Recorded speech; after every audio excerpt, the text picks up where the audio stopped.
Hi everybody, Kat the Tech Ninja here back. It is such a beautiful day that I thought I would have you join me on my walk because it is an absolutely glorious day out here.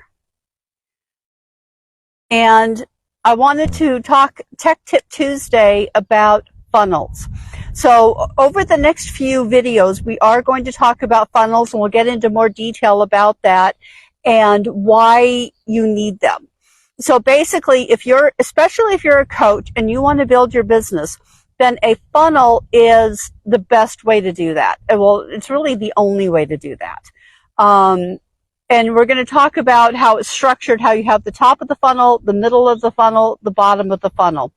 Things like your lead magnet and how to create an offer that converts and things like that is all stuff we're going to talk about in the future. So today I just wanted to pop in real quick and talk a little bit about what a funnel is.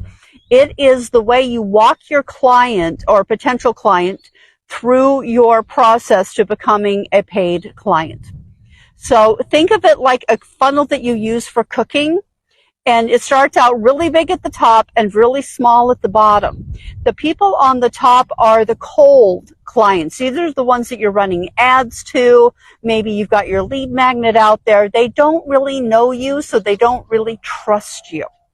This is how we get them to know you and to trust you, is things like your lead magnet, your ads, your videos, your events. And we get them to give up their valuable information, which is their email address and their name, so that they can become part of your list and part of your community. And you then send them that lead magnet, you invite them to that event, and you start to nurture them. The middle of the funnel is going to be where the people who already know you are, and you're continuing to build that relationship with them. Probably 80% of your marketing efforts are going to go really to that group, the warm market. And then the bottom of the funnel, these are the people who know, love, trust you, and are pretty much ready to give you their money. So those are those hot leads. So over the next few weeks, we're going to talk about how to get people into each stage of that funnel and how to move them to the next stage of that funnel. So I'm really excited to work on this with you. I can't wait to go into more depth about that, and we'll see you next time.